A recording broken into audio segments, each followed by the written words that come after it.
Hello friends, good morning. তো আজকের দিনেও দেখতে পাচ্ছ যেরকম 7,700, 8,000, 9,000 অবধিও গেছিলো, বাট একটু ট্রেল করছি এখন। বাট আমার মনে হয় এই জায়গার থেকে আমাকে আমার প্রফিটটাকেই লক করে নিতে হবে, কারণ এখান থেকে মার্কেট যদি বলি যে প্রপারলি এখান থেকে একটা রিজেকশান নেওয়ার চেষ্টা করছে, রাইট।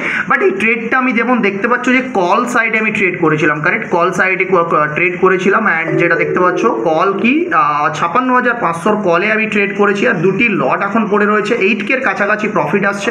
তো এবার লজিকগুলো সেখানে বোঝার চেষ্টা করব, কি কারণে মার্কেটে আমি ট্রেড নিয়েছিলাম, কি কি লজিক ছিল, রাইট।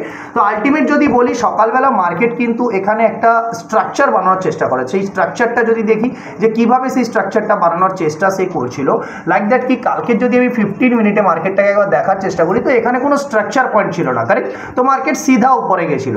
তো মার্কেটের আলটিমেট জরুরি কি, যে সে তার একটা স্ট্রাকচার পয়েন্ট বানাবে, দেন ব্রেকডাউন দেবে। তো সেটা সেখানে মিসিং থাকার জন্য আমি বাইং মার্কেট ছিল গতদিন, এত ভালো বাইং মার্কেট ছিল, তাই জন্য আমি বাইংটাকেই প্রেফার করি। আর যদি আপনি দেখেন যে পুটসের দিকে, তো তেমন বিশেষ কিচ্ছুটাই ঘটেনি পুটসের মধ্যে, কারেক্ট। বাট আমি যদি বলি কলসের মধ্যে, আমি ঠিক এই লেভেলের কাছাকাছি আমার বাইং এরিয়া এক্সিকিউট হয়েছিল, ঠিক একেবারে যখন সেই গত দিনের স্ট্রাকচারকে সে ব্রেকডাউন করেছিল, সেখান থেকে জাস্ট এই ক্যান্ডেলটাকে পুশ করেছিল যখন। অ্যান্ড আলটিমেট যদি বলি ওই জায়গার থেকে ট্রেড নেওয়ার পরে পরেই আমার এখান থেকে কিন্তু টোটাল যে রিটার্নটা পাই, বাট মার্কেট যেটা খুবই কম যেটা থাকে, বাট মার্কেট যেটা কি পিডিএইচ-পিডিএল এর মধ্যে ছিল, রাইট। পিডিএইচ-পিডিএল এর মধ্যে থাকার জন্য তেমন বিশেষ কিছু স্পাইকস বা কিছুই ঘটেনি, না কল সাইডে ঘটছে না পুট সাইডে ঘটছে। তো এখন ধীরে ধীরে আমার প্রফিটটা একটু কম হচ্ছে। তো আলটিমেট চাইবো যে এখান থেকে আমি আমার ফাইনাল প্রফিটটাকে আমি লক করে নিচ্ছি, এখান থেকে যে 7,500 কাছাকাছি আমি এই প্রফিটটাকে এখানে ফাইনাল লক করে দিচ্ছি। কারণ মার্কেটটাকে যদি দেখি টোটালি সাইডওয়েজ, এবারে আমি দেখবো কি কল আর পুটের মধ্যে কি কন্ডিশন ক্রিয়েট হয়েছিল। তো আজকের দিনে যদি দেখো যে কলসের দিকে, তো কলস দেখো কন্টিনিউ সকাল থেকে ফল করানো হয়েছিল। রিজনটা কি, যদি বলি যে আজকের এই যে কলসকে ফল করানো হচ্ছে, বাট যদি সেম টাইমে পুটসের দিকে তাকাই, পুটস কেন বাড়ছে না, তো এর পেছনে একটি মাত্র রিজন, যদি বলি যে পিডিএইচ-পিডিএল এর মধ্যে মার্কেটের স্ট্রাকচার কিছু নেই। তার সাথে সাথে দেখো আজকের ভিক্স হচ্ছে 2% ডাউন, রাইট। 2.3% এর কাছাকাছি ইন্ডিয়া ভিক্স ডাউন।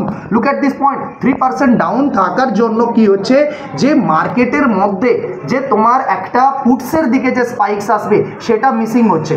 আর প্রপার স্ট্রাকচার পয়েন্ট আর স্পেস না থাকার জন্য পুটস কিন্তু একেবারেই মুভ করতে পারেনি।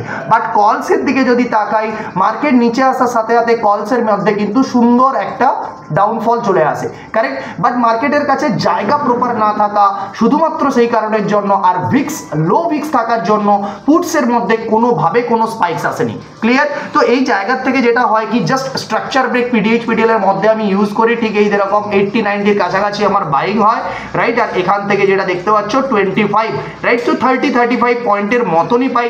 আলটিমেট না কলও দিয়েছে কিছু, না পুটও দিয়েছে কিছু, দুজনেই রেঞ্জের মধ্যে বাস টাইম পাস করছে। যদি আমি আলটিমেট ব্যাংক নিফটি স্ট্রাকচারের দিকে তাকাই, তাহলে সেখানেও দেখতে পাচ্ছ যে মার্কেটের মধ্যে কিছু নেই, জাস্ট একটা ওই এরিয়ার মধ্যে নিচে এসেছিল, আবার উপরে গেছিল, আবার এখানে। তো ওইটাই তো বললাম না, যে মার্কেট যদি বলি যে আমার এখান থেকে এতটা বড় মুভ করে চলে এসছে, রাইট, এত বড় মুভ করে চলে এসছে। তো এবার এত বড় মুভের পরে সে তো ডিরেক্টলি নিচে চলে আসতে পারে না। হোয়াট ইট নিডস, কি চাই তার, সে একটা স্ট্রাকচার পয়েন্ট বানাবে, দিয়ে তারপরে সেই স্ট্রাকচার পয়েন্টকে ব্রেকডাউন করবে।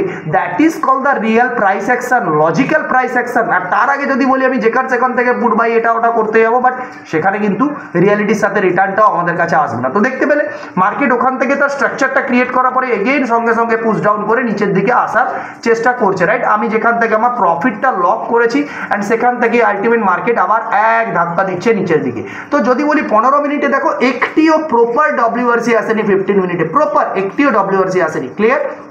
তো আলটিমেট যেটা কি, যে সে তার স্ট্রাকচার পয়েন্টের মধ্যে কিন্তু একেবারে sideways, correct. So this is the total. And যদি বলি নিফটির কথা, নিফটিকেও দেখতে পাবে, নিফটিতেও টোটাল সাইডওয়েজ, ওই প্রথম দুটি ক্যান্ডেল বানিয়ে ওই রেঞ্জের মধ্যে পড়ে আছে। অ্যান্ড নিফটির কল আর পুটের দিকেও যদি তাকাই, তাহলে দেখতে পাবে নিফটির কল কন্টিনিউ ধীরে ধীরে প্রিভিয়াস ডে ডেল্টার কাছ থেকে একটা স্পাইক করেছিল। পুটস তো ছেড়েই দাও, জাস্ট ঘুমিয়ে পড়েছে, correct. So this are all the details about this market, right. আজকের দিনের মার্কেট। তো প্রফিটটাও যেটা দেখিয়ে দিই একবার বা 7,500 কাছাকাছি লক হয়ে গেছে, কারেক্ট। তো আজকের দিনে আলটিমেট যেটা দেখতে পাচ্ছি মার্কেটে তেমন বিশেষ কিছু দেওয়ার কোনো চান্সেস নেই। তো এখানে আমাদের আজকে ডেটাকে আমরা হয়তো ক্লোজও করে দিতে পারি। তো আপনি যদি এরকমভাবে ট্রেডিংটাকে শিখতে চান, লজিক্যাল রিয়ালিটির সাথে কীভাবে প্রাইস অ্যাকশন কাজ করে, মার্কেটের রিয়েল ডিসিশনস কীভাবে হয়, রাইট, মার্কেটের স্ট্রেংথ কীভাবে কাজ করে, যদি বলি আমাদের এই স্ট্রেংথ কিটের কথা, লাইক দ্যাট যদি বলি আজকের আমি এখান থেকে যেই ট্রেডটা নিয়েছিলাম নিচের এরিয়ার কাছ থেকে, যদি বলি আমি জাস্ট 3 মিনিটসের কথাই বলছি, তো লজিক্যালি আপনি দেখতে পেলেন যে মার্কেটের স্ট্রেংথ কোথার থেকে ওপরে গেল, তো প্রফিটটা আমাকে এদিক থেকে নিয়ে গেছিল।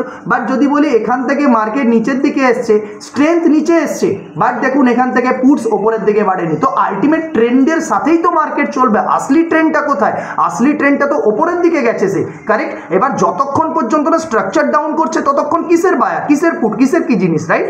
তো আলটিমেট এটাই হচ্ছে যে মার্কেটের কাছে যে কোনো প্রাইস অ্যাকশন রিয়ালিটির সাথে যদি চলতে হয় তাকে স্ট্রাকচার ব্রেক করতে হবে properly, correct. So this all are things আপনারা যদি এইভাবে লজিক্যাল জিনিসগুলো শিখতে চান তাহলে অবশ্যই গ্রোয়িং বুলকে ফলো করুন, সাবস্ক্রাইব করুন, right. So thank you for watching the video, thank you and bye by.